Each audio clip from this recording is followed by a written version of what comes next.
Je n'en reviens pas que ma journée commence comme ça, marmonna Randy, les yeux plissés sous le déluge incessant.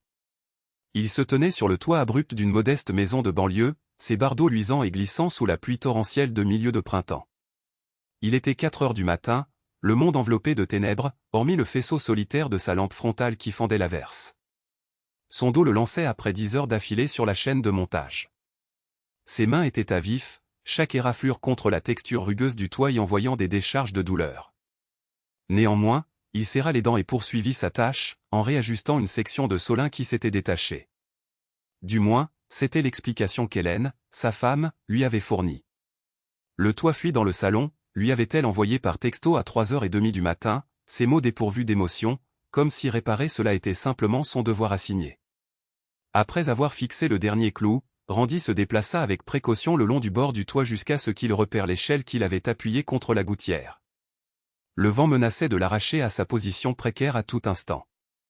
Il marqua une pause, murmurant à voix basse, « Ne glisse pas maintenant, sinon ils n'auront qu'à me découvrir étalé sur l'allée au lever du soleil. » Il descendit prudemment, marche après marche, ses jambes en feu, chaque muscle hurlant sa protestation face à la tension combinée de sa journée de travail et de ses réparations imprévues. Une fois que ses pieds touchèrent le béton humide, une vague de soulagement le submergea. Au moins, l'escalade était terminée. Secouant ses mains engourdies, il propulsa ses membres raides vers la porte latérale qui menait à la cuisine. « C'est fini », souffla-t-il, à moitié pour lui-même, en tâtonnant avec ses clés. Ils ont intérêt à apprécier ça. Randy franchit la porte de la cuisine, trempé jusqu'aux os. Il s'attendait à voir Hélène, manifestant peut-être une certaine inquiétude, ou au moins étant éveillée, vu qu'elle l'avait rappelé à la maison. Au lieu de cela, il la trouva appuyée contre le comptoir, faisant défiler distraitement son téléphone. Elle ne lui accorda qu'un regard furtif. « C'est fait », déclara Randy, tentant de masquer l'épuisement dans sa voix. La fuite devrait tenir jusqu'à ce qu'on puisse faire venir quelqu'un pour évaluer les dégâts des eaux. Hélène répondit par un grognement sourd. Elle inclina la tête juste assez pour croiser son regard un bref instant, puis haussa les épaules. « Super, dit-elle. » Ce mot unique flotta dans l'air vicié comme une reconnaissance à contre-cœur. Il n'y avait aucune gratitude sincère, aucune excuse pour l'avoir entraîné sur le toit au milieu d'une tempête après un quart de travail éreintant. Randy réprima l'envie de se disputer. Il était trop vidé. « Je vais me coucher », annonça-t-il. Hélène tapotait son téléphone, ses yeux revenant à l'écran. « Très bien », répondit-elle. « Je m'occuperai du salon plus tard. » Randy n'avait même pas la force de se changer et d'enlever ses vêtements saturés. Il retira ses bottes du bout du pied, enleva sa veste dégoulinante et se traîna dans le couloir jusqu'à la chambre. Chaque muscle de son dos le lançait sans relâche. Il s'effondra sur le lit, ses paupières se fermant avant que sa tête ne heurte complètement l'oreiller. Il dormit comme une pierre, mais seulement pendant environ 4 heures. Une violente secousse le tira de son sommeil. Les doigts d'Hélène s'enfonçaient dans son épaule. Lorsqu'il grogna et tenta de se retourner, elle tira plus fort. « Lève-toi », ordonna-t-elle, sa voix glaciale. Randy chassa le sommeil de ses yeux, le cœur battant. Il jeta un coup d'œil à l'horloge de son téléphone. 9h30 du matin, même pas l'ombre d'une nuit de sommeil complète. Craig, son beau-fils de 19 ans, se tenait dans l'embrasure de la porte avec un sourire narquois. « Est-ce que quelque chose d'autre fuit ?» demanda Randy en bâillant. « Ce n'est pas pour ça que nous sommes là », rétorqua Hélène. Ses bras étaient croisés fermement et sa mâchoire était crispée. Son regard se porta sur 3 grands sacs poubelles noirs entassés près de la porte de la chambre. Des vêtements. Il était clair que ces vêtements débordaient du haut des sacs. Randy resta bouche bée, déconcerté. « Quoi ? Qu'est-ce qui se passe ?» La lèvre d'Hélène se retroussa en un rictus. « Je veux que tu partes, déclara-t-elle. Tu es un poids mort, Randy. Je t'ai traîné bien trop longtemps. Va profiter de quelqu'un d'autre. » Ces mots le frappèrent comme un coup physique. Randy eut du mal à se redresser. « Mais qu'est-ce que tu racontes ? On est mariés depuis 7 ans. » « Ouais, et c'était 7 ans où tu contrôlais les finances et où tu te plaignais des factures, » intervint Craig, en avançant davantage dans la pièce.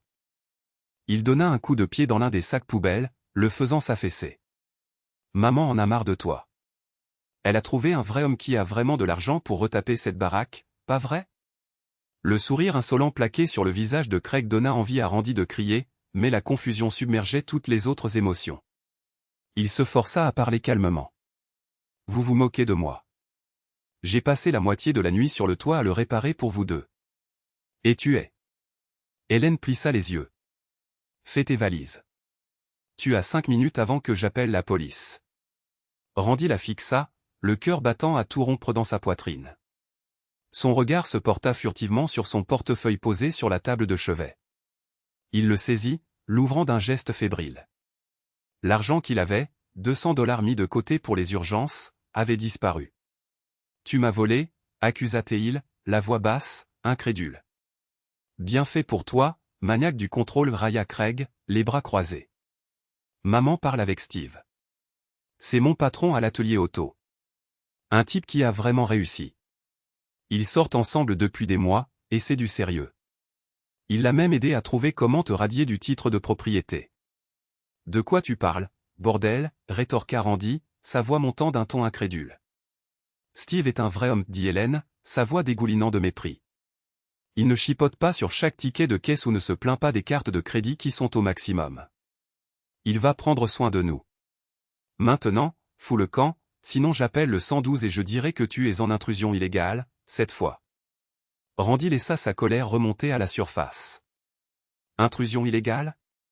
C'est aussi ma maison, rugit-il, sa voix remplie d'incrédulité et de trahison. Craig sortit son téléphone et commença à filmer. « Voilà, on y est, dit-il d'un ton moqueur.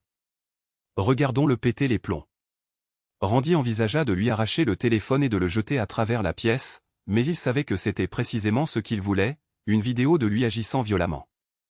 Au lieu de cela, il se leva, ses épaules tremblant sous la rage contenue.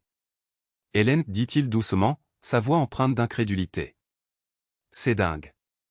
Si tu veux divorcer, très bien. Mais tu ne peux pas simplement tout voler et me mettre à la porte. Ça ne marche pas comme ça. » Hélène désigna les sacs poubelles, son expression froide et inébranlable. « Si, je peux, et c'est ce que je fais. Il te reste 4 minutes. Le temps presse. » Se sentant engourdi et désorienté, Randy se dirigea en titubant vers la porte de la chambre. À moitié hébété, il attrapa les sacs poubelles. Grimaçant sous leur poids considérable, il lança un dernier appel. « Hélène, on peut régler ça comme des adultes. Je dormirai sur le canapé si tu veux du temps pour réfléchir, mais tu ne peux pas juste. » Le temps est écoulé, lança-t-elle, le coupant net. Elle fit un signe de tête à Craig, qui attrapa Randy par l'épaule et le fit pivoter. « Bouge » ordonna Craig. « Tu l'as entendu. » Ils conduisirent Randy jusqu'à la porte d'entrée, leur emprise ferme et impitoyable. Dans le couloir, il remarqua une note manuscrite scotchée sur le réfrigérateur. Les mots, gribouillés au marqueur noir, disaient « Tu es un poids mort. Dégage. Je vais trouver un vrai homme. » La phrase « Je vais trouver un vrai homme » sonnait atrocement incorrecte, même dans son état de détresse.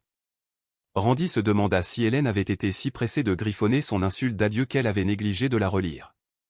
Le sens, cependant, le blessait toujours profondément. « Laissez-moi juste prendre un peu d'eau » implora Randy, la gorge sèche comme du papier de verre.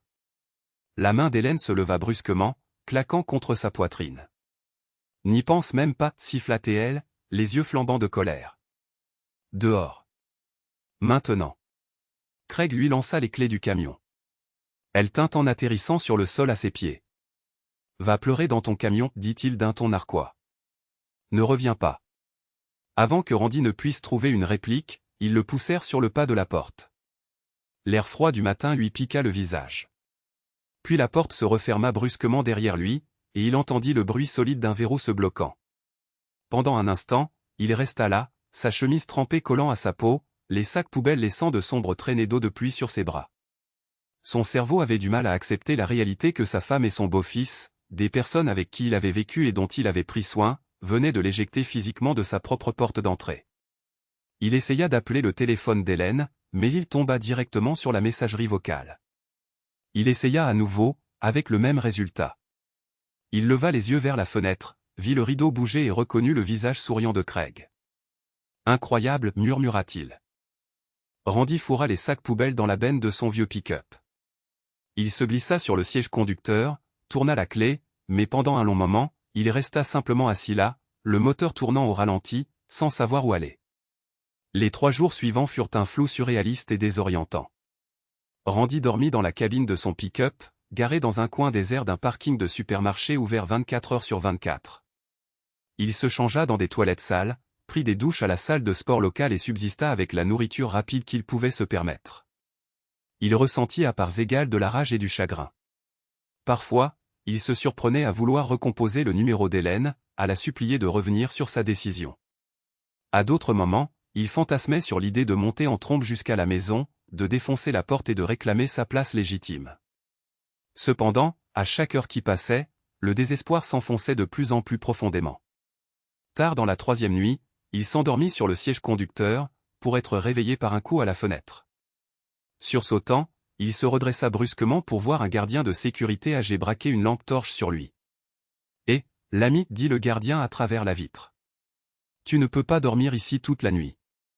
La direction va piquer une crise. » Randy gémit, tâtonnant pour trouver la poignée. « Je vais bouger, dit-il, la voix pâteuse de fatigue. » Il roula jusqu'à un restaurant ouvert toute la nuit non loin de là, se gara à l'arrière et tenta d'y fermer l'œil. Son dos se crispa et son état mental se dégrada encore davantage, sombrant dans le désespoir. L'après-midi suivant, au travail, son collègue, Wyatt, le coinça dans la salle de pause. « Mec, t'as une de ces gueules de zombie, constata Wyatt. Tu portes les mêmes vêtements qu'hier ? » Randy s'effondra sur une chaise en plastique, vaincu. « Ouais, murmura-t-il. La vie, c'est compliqué. » Wyatt croisa les bras, l'air inquiet. « Compliqué comment ?» Randy hésita, puis soupira, laissant toute l'histoire s'échapper. Le toit, l'expulsion, l'argent volé et la tromperie. Les yeux de Wyatt s'écarquillèrent pendant qu'il écoutait, finissant par marmonner des jurons entre ses dents.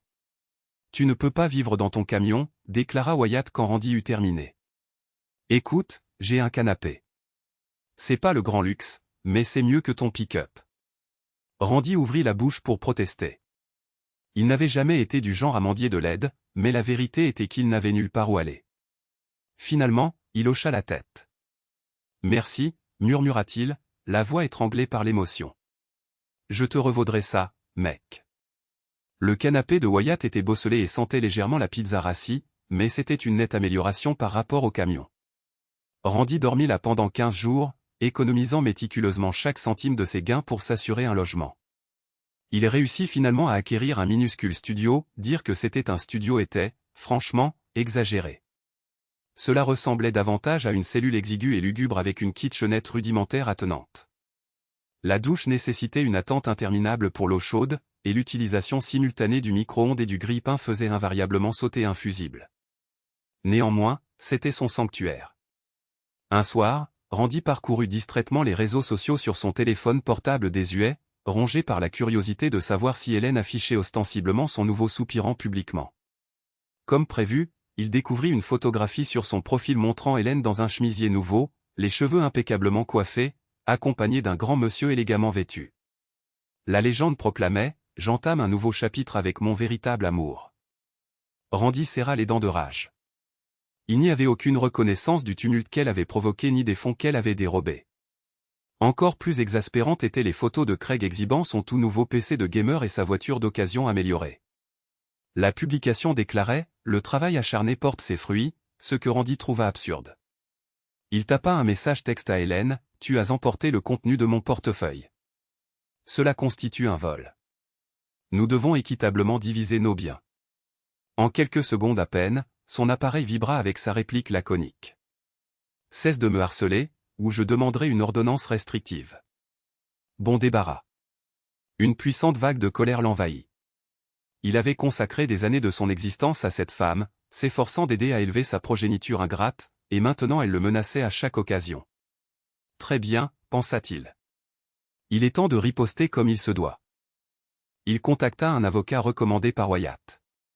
Il s'appelait Frank Mulligan, un homme de petite taille approchant la soixantaine qui avait la réputation d'être impitoyable au tribunal. Randy arriva au bureau exigu de Mulligan, un dossier contenant des relevés bancaires et des documents de propriété fermement en main. Élucider la situation, déclara Frank, affalé sur sa chaise.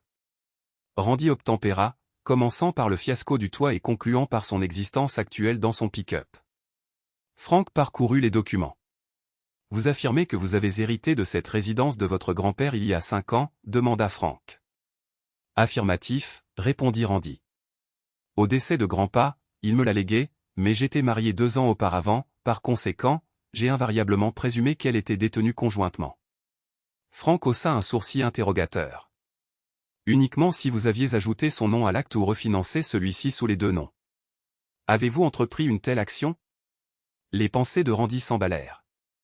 La période suivant le décès de son grand-père avait été un brouillard. Il se souvenait distinctement qu'il n'avait jamais réussi à réviser la paperasse. Je suppose. Non, déclara lentement Randy. Alors la résidence reste entièrement à votre nom, affirma Frank. Ce qui implique que votre femme vous a illégalement expulsé de votre propre propriété. Randy sentit son cœur faiblir un instant. Sérieusement, s'exclama-t-il. Donc elle, quoi? Elle ne possède aucun droit légal à partir de ce moment? Absolument aucun, confirma Frank, tapotant un chiffre sur la page. Nous pouvons initier un avis d'expulsion pour la contraindre à partir. Ce processus peut nécessiter plusieurs semaines, mais une fois que le shérif sera impliqué, elle sera contrainte de partir. Randy prit une inspiration tremblante. Il était simultanément soulagé et exaspéré. Hélène l'avait traité de manière abjecte, avait diffusé des faussetés affirmant la propriété de la maison, et elle avait perpétré cela sans aucun fondement juridique.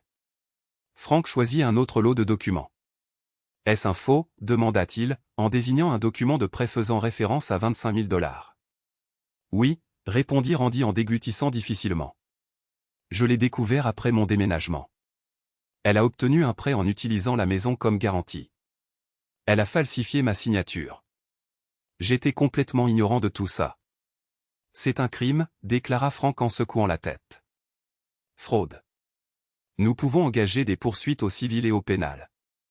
Êtes-vous certain de vouloir suivre cette voie? Randy expira lentement. Oui, murmura-t-il. J'en ai fini d'être le paillasson. Frank acquiesça. Très bien, nous allons procéder méthodiquement. Expulsion, demande financière, et nous informerons la banque concernant les documents falsifiés. Elle sera inculpée. Un bref sentiment de culpabilité tirailla Randy. Il n'aimait pas l'idée d'incarcérer Hélène, mais elle lui avait dérobé des milliers de dollars et l'avait physiquement expulsée d'une habitation qui ne lui appartenait même pas de droit. D'accord, dit Randy avec fermeté. Allons-y. Il ne fallut pas beaucoup de temps à Frank pour préparer les documents nécessaires. Un lundi matin humide, Randy retrouva Frank et un shérif local à 2 pâtés de maison de sa demeure. Sa maison, se rappela-t-il. Êtes-vous prêt? Demanda Frank. Randy sentit un nœud se former dans son estomac. Mettons fin à ça, dit-il en sortant du véhicule. À 9 heures précises, le trio s'approcha de l'entrée principale. Le shérif frappa à la porte avec une main gantée. À l'intérieur, Randy aperçut une agitation par la fenêtre. La porte s'ouvrit pour révéler Craig, les yeux embrumés, vêtu d'un bas de pyjama. « Que voulez-vous » demanda Craig, la voix pâteuse. Avant que Randy ne puisse répondre, Frank s'éclaircit la gorge. « Craig ? C'est bien ça? Nous sommes en possession de documents légaux pour votre mère, Hélène. Elle a 48 heures pour quitter les lieux, car cette propriété appartient exclusivement à Randy. » Les yeux de Craig se tournèrent vers Randy. « Quoi? Tu es sérieux? » Hélène apparut derrière lui, vêtue d'une robe de chambre en soie. Dès qu'elle aperçut Randy, ses yeux se rétrécirent. « Qu'est-ce que ça signifie » exigea-t-elle. Le shérif s'avança, tendant les papiers. « Madame, vous avez reçu un avis d'expulsion. Vous êtes tenue de quitter les lieux dans les 48 heures. De plus, il y a des allégations de fraude concernant un prêt falsifié. » Hélène arracha les papiers, les parcourant frénétiquement. « C'est ma maison » cracha-t-elle. Il est parti. Il l'a abandonné. Non, dit Randy en s'avançant. Je n'ai jamais rien abandonné. Tu m'as expulsé, tu te souviens? Craig gonfla le torse, comme se préparant à une confrontation. Ne parle pas à ma mère de cette façon, grogna-t-il. C'est du harcèlement. Je vais appeler les autorités. Le shérif haussa un sourcil. Je suis les autorités, dit-il sèchement. La voix d'Hélène tremblait de rage. Espèce d'homme pathétique et manipulateur, siffla-t-elle à Randy. Tu crois pouvoir simplement débarquer ici avec ton avocat insignifiant et m'expulser après tout ce que j'ai investi? Les émotions de Randy s'entrechoquaient, mais il garda une expression froide. Tu as investi avec mes fonds, dit-il. Et tu m'as volé cette nouvelle télévision, cette nouvelle peinture que tu as utilisée, le prêt que tu as falsifié. Le visage d'Hélène rougit.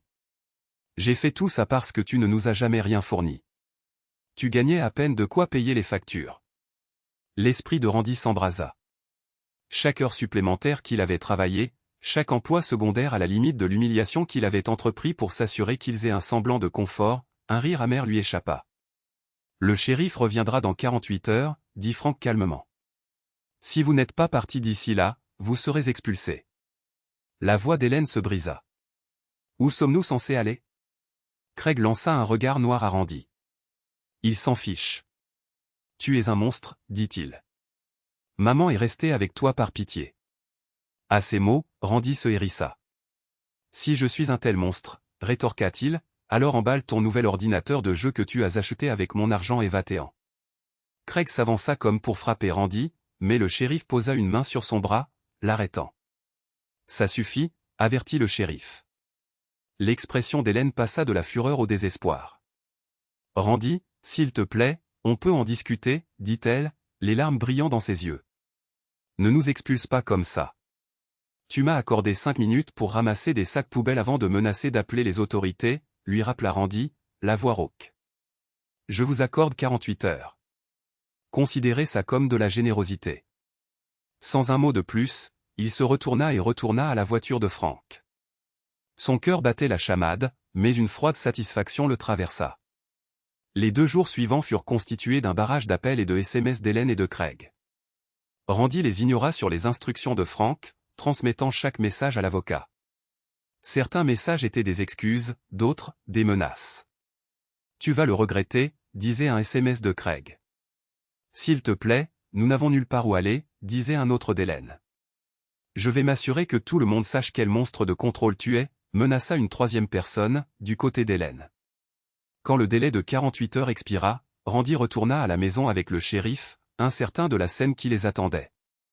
Un petit camion de déménagement U-Haul était garé dans l'allée. La porte était entr'ouverte, et Craig sortait des cartons avec une moue furieuse. Hélène se tenait sur le porche, les yeux rouges et gonflés.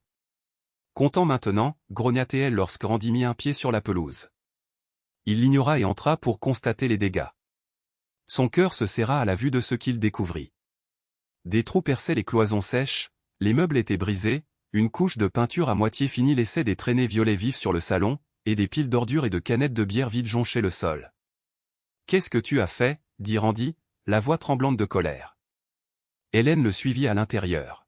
« On a fait quelques améliorations, d'accord ? Que tu vas sûrement démolir. Tu n'as jamais apprécié ce que je faisais. » Il ne trouvait même pas les mots. Le shérif fit le tour, notant l'état de la propriété, prenant des photos comme preuve. « Mettons un terme à ça, » dit le shérif à Hélène et Craig. « Chargez vos affaires et partez maintenant. » Craig lança des regards noirs à Randy. « Tu ne peux pas faire ça, » dit-il, le désespoir transparaissant dans sa voix. Maman a tellement investi dans cet endroit. Steve était censé l'aider, mais il a abandonné. Maintenant, nous n'avons plus rien. Randy haussa les épaules, essayant de masquer le tourbillon de vieille douleur. Peut-être n'auriez-vous pas dû me voler, dit-il. Hélène lui lança un regard à faire cailler le lait. Tu vas le regretter, dit-elle. Je te le promets. Il se détourna simplement. Il n'avait plus de patience pour les menaces ou la culpabilisation. Finalement, ils finirent de fourrer leur possession dans le U-Haul. La nouvelle voiture de Craig était visiblement absente de l'allée, et Randy devina qu'elle avait été saisie lorsque le prêt falsifié avait fait défaut. L'image mentale le fit presque sourire en coin. Dehors, pendant que le shérif prenait ses dernières notes, Hélène se tenait tremblante sur le porche. Elle tenta une dernière fois. « Monstre de contrôle, dit-elle. Tu ne m'as jamais permis de dépenser un centime sans me faire la morale. Ne fais pas comme si tu étais innocent dans tout ça. Bizarre, tu as dépensé tous les plafonds de chaque carte de crédit et contracté un 2e prêt à mon nom, répondit Randy. Mais bien sûr, c'est de ma faute. Maintenant, partez. Craig lança un dernier regard venimeux avant de dévaler l'allée et de monter sur le siège passager du Hull. Le moteur gronda. Hélène jeta un dernier regard à Randy, un mélange de haine et d'une étrange tristesse désespérée. Puis elle y grimpa, et le camion démarra en vrombissant, le laissant là, debout, dans un tourbillon de poussière et de tension résiduelle. La maison était étrangement silencieuse, maintenant qu'ils étaient partis. Randy erra de pièce en pièce, absorbant le chaos omniprésent. Un curieux mélange de triomphe et de chagrin le submergea. Cette demeure était son domaine, une bataille qu'il avait gagnée, bien qu'à un coût considérable. Wyatt arriva plusieurs heures plus tard, avec de la bière et des pizzas, le visage fendu d'un large sourire. « Félicitations, mec », s'exclama-t-il. « Home sweet home, une fois de plus. »« Ouais », répondit Randy, secouant la tête en inspectant les dégâts considérables. « Ce n'est juste pas comme ça que je l'avais imaginé. » Wyatt acquiesça avec une compréhension compatissante. « Eh bien, tu as toujours un toit au-dessus de ta tête, même s'il est abîmé, remarqua-t-il. Ça pourrait être bien pire. » Résolus à commencer la restauration, ils commencèrent à emballer les ordures, à enlever les éclats de verre et à extraire les restes du projet de rénovation à moitié terminé. Randy ressentit quelque chose qui ressemblait à une forme de conclusion prendre racine en lui. Pourtant, il était parfaitement conscient que l'épreuve était loin d'être terminée. Les accusations de faux planaient toujours menaçantes au-dessus de la tête d'Hélène, et les banques finiraient inévitablement par se manifester. Plus tard dans la nuit, il s'installa sur un vieux matelas de camping dans la chambre principale de sa chambre. Le silence pesait lourdement. Il fixa le plafond, les événements des semaines passées se rejouant dans son esprit. Les semaines passèrent. Randy reçut des nouvelles de Frank concernant l'affaire de fraude. La banque avait lancé une enquête approfondie, et il y avait eu de nombreuses discussions quant à la possibilité de porter plainte contre Hélène pour les signatures falsifiées. Simultanément, des rumeurs circulaient selon lesquelles Hélène et Craig comptaient sur l'hospitalité de divers parents, passant d'un canapé à l'autre. Une nuit, vers 2 heures du matin, Randy fut réveillé en sursaut par le bruit de verre brisé provenant du rez-de-chaussée. Il se redressa brusquement, le cœur battant la chamade, l'adrénaline lui montant aux joues. La maison était censée être déserte. Il n'attendait aucune visite. Tâtonnant dans l'obscurité, il déverrouilla le coffre-fort de chevet, en sortant un revolver Magnum qu'il y gardait pour sa protection. L'acier froid était rassurant dans sa main alors qu'il descendait le couloir en rampant, s'efforçant de contrôler sa respiration saccadée. « Qu'est-ce que » murmura-t-il entre ses dents. D'en bas, il perçut des voix étouffées. Le faisceau d'une lampe torche balaya les murs du salon. L'estomac de Randy se noua quand il discerna les silhouettes obscures de 2 individus fouillant dans les tiroirs. « C'est ici qu'il doit garder les documents importants », parvint une voix étouffée. Il la reconnut instantanément. « Hélène. »« Maman, dépêche-toi », chuchota l'autre silhouette, avec urgence. « Je ne veux pas qu'il se réveille. » C'était forcément Craig.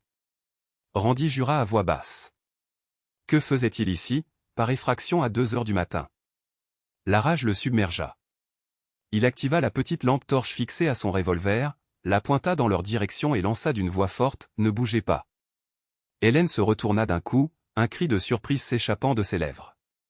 Craig laissa tomber quelque chose, peut-être un pied de biche ou un autre outil en métal, et leva les mains en signe de défense. Randy, attends. Ne tire pas, hurla Hélène. On est juste venu chercher des affaires que j'ai laissées ici, d'accord? Des objets personnels. Ce n'est pas si grave. Le cœur de Randy battait la chamade. Le souvenir d'avoir été expulsé sans ménagement, l'humiliation, l'argent volé, tout lui revint à l'esprit. Alors pourquoi casser une fenêtre, demanda Randy. Pourquoi ne pas m'appeler, ou votre avocat, si vous aviez besoin de quelque chose? Vous êtes fou? Les yeux de Craig se dirigèrent nerveusement vers le revolver, la panique déformant ses traits. Pose ce colt, mec, implora Teil. On n'est pas là pour te faire du mal. On prend juste ce qui nous appartient. Randy avança, les repoussant vers la fenêtre brisée. Sa lampe torche illumina le visage furieux d'Hélène, strié de larmes. Vous n'avez droit à rien ici, déclara Randy, sa voix tremblant de rage contenue. Vous avez perdu ce droit le jour où vous m'avez mis à la porte. Hélène fit un mouvement vers lui, et il arma le chien du revolver. Le clic métallique résonna dans la pièce. Reculez, siffla Randy. Craig commença à lever les bras, comme pour saisir le pied de biche. Encore une fois. Randy tira un coup de semonce au plafond, faisant pleuvoir du plâtre. Hélène hurla, se protégeant la tête, et Craig recula, le visage livide.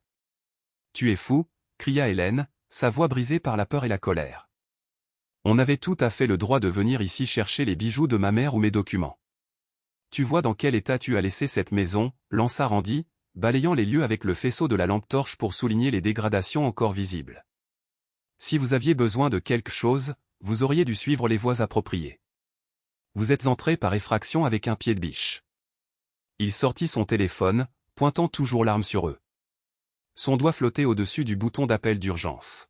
« N'appelle pas la police » supplia Craig, les yeux grands ouverts, désespéré. Trop tard, grogna Randy, appuyant sur le bouton. D'une voix tremblante, il informa le standardiste qu'une effraction était en cours et qu'il avait tiré un coup de semonce. Le standardiste lui demanda de rester en ligne jusqu'à l'arrivée des agents. « Je ne vous laisserai rien prendre » dit Randy, respirant bruyamment. « Vous attendrez ici la police. » Le sang-froid d'Hélène s'effondra. Elle commença à sangloter, bien que Randy détectât un courant de fureur sous les larmes. « Tu pointes une arme sur la femme que tu as épousée. Quel genre de monstre fait ça ? » « Le même genre qui s'est fait virer au milieu d'une tempête après s'être fait voler, » rétorqua Randy. « Ne bougez pas. » Au loin, le son des sirènes qui approchaient se fit entendre, l'alarme stridente se rapprochant. Craig semblait prêt à fuir, mais un simple mouvement du colt de Randy le cloua sur place. Quelques instants plus tard, des lumières rouges et bleues pulsaient à travers la fenêtre brisée. Des policiers se précipitèrent dans la maison, armes au poing. Randy posa lentement son magnum sur le sol et leva les mains alors qu'un agent s'approchait. « C'est lui » dit Randy en désignant Craig. Il était armé d'un pied de biche. Ils ont cassé la fenêtre pour entrer. « C'est ma maison, monsieur l'agent. » En quelques secondes, Hélène et Craig étaient à genoux, menottés. Les cris d'Hélène résonnaient dans le salon. « Je vous ai dit que j'habitais ici avant. Il a changé les serrures.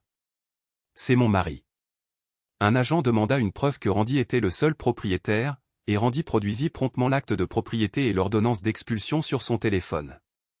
Il leur montra également le trou de balle dans le plafond. Hélène le dévisagea, les larmes lui rayant les joues. « Tu aurais pu nous tuer » cracha-t-elle. Randy ressentit une vague de culpabilité, mais aussi la ferme conviction qu'il n'avait pas eu d'autre choix. Ils étaient entrés par effraction, armés d'un pied de biche, au milieu de la nuit. « Vous l'avez cherché » dit Randy à voix basse. Les agents escortèrent Hélène et Craig à l'extérieur, vers les voitures de patrouille qui attendaient. Les voisins regardaient par leurs fenêtres, attirés par les gyrophares et les conséquences du coup de feu. L'air était lourd d'une tension silencieuse. Une fois Hélène et Craig en détention, Randy fournit sa déposition aux agents, détaillant chaque aspect, l'effraction, le pied de biche, le prêt falsifié, l'expulsion légale. L'un des agents reconnut Hélène pour un incident antérieur au cours duquel elle avait agressé un agent lors de l'expulsion. « Elle est déjà dehors sous caution » dit l'officier, en secouant la tête. « Eh bien, je suppose qu'elle retournera en prison ce soir. » Randy observait depuis la fenêtre du salon Hélène et Craig être embarqués dans des voitures de patrouille distinctes, chacun s'efforçant d'avoir le dernier mot. La voix d'Hélène s'élevait, étouffée par les vitres closes du véhicule de police. Randy ne parvenait pas à déchiffrer ses paroles, mais il supposait qu'il s'agissait d'un torrent d'accusations, de jurons et de vitrioles à son encontre. Craig s'affaissait à l'arrière de l'autre voiture, le désespoir gravé sur ses traits. Les véhicules s'éloignèrent, leurs sirènes retentissant brièvement. Randy se tenait dans la cour, l'air frais de la nuit mordant sa peau moite, la lumière du Porsche projetant une lueur crue sur la fenêtre brisée. Toute cette scène lui paraissait être un cauchemar surréaliste. Un officier lui tapota l'épaule. « Nous aurons besoin que vous passiez au commissariat pour déposer une plainte officielle, dit-il. D'après ce que vous nous avez dit, ils seront poursuivis pour cambriolage, violation de domicile et tentative d'agression, si ce pied de biche était destiné à vous menacer. » Randy laissa échapper une inspiration tremblante. « J'y serai, dit-il. »« Reposez-vous, dit l'officier gentiment. Vous avez fait ce que vous deviez faire. » À l'aube, Randy était vautré sur le canapé, trop tendu pour dormir. Le trou de balle au plafond semblait se moquer de lui chaque fois qu'il y jetait un coup d'œil. Une partie de lui regrettait d'avoir dû tirer un coup de semonce. Une autre partie de lui était certaine qu'il n'avait pas eu d'autre choix. Dans les jours qui suivirent, la nouvelle de l'arrestation d'Hélène et Craig se répandit parmi leurs proches. Plusieurs essayèrent de contacter Randy, soit pour solliciter sa version des faits, soit pour le dénoncer comme un monstre sans cœur. Il offrit la même réponse à chacun d'eux: ils ont commis une fraude, contracté des prêts en mon nom, puis sont entrés par effraction. Je protégeais ma maison. Une semaine plus tard, Frank l'appela avec des nouvelles. Ils ont tous les deux de sérieux problèmes juridiques, rapporta Frank. Hélène est de nouveau dehors sous caution, mais le procureur poursuit les charges pour faux et usage de faux. Craig pourrait recevoir une peine plus légère pour l'effraction, mais il aura un casier judiciaire. Randy soupira lourdement. Qu'en est-il des affaires qu'ils prétendent avoir laissées derrière eux?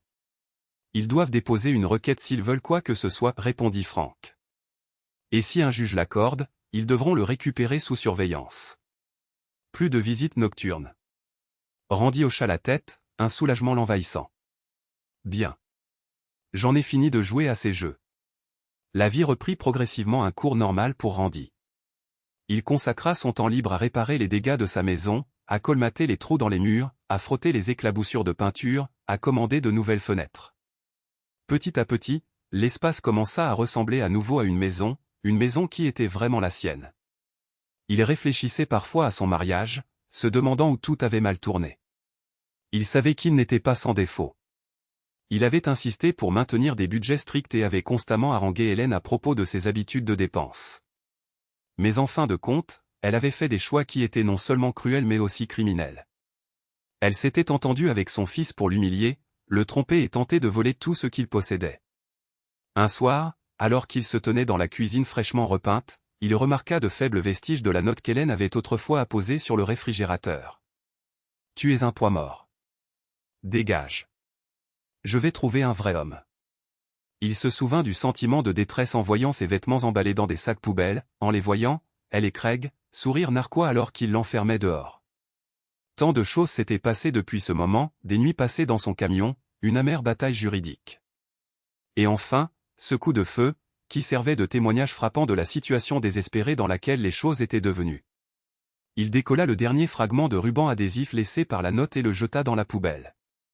Par la suite, il inspira profondément, permettant à la tension accumulée de se dissiper de son corps. Le jour suivant, il annula les dispositions relatives aux frais de scolarité qu'il avait initialement prévu d'allouer à la formation universitaire de Craig. Pendant de nombreuses années, il avait été responsable des obligations financières de ce jeune homme privilégié, nourrissant l'espoir de cultiver une relation positive. Cependant, il semblait désormais presque absurde que Craig s'attende à ce qu'il maintienne le soutien financier. Cette relation particulière était définitivement rompue.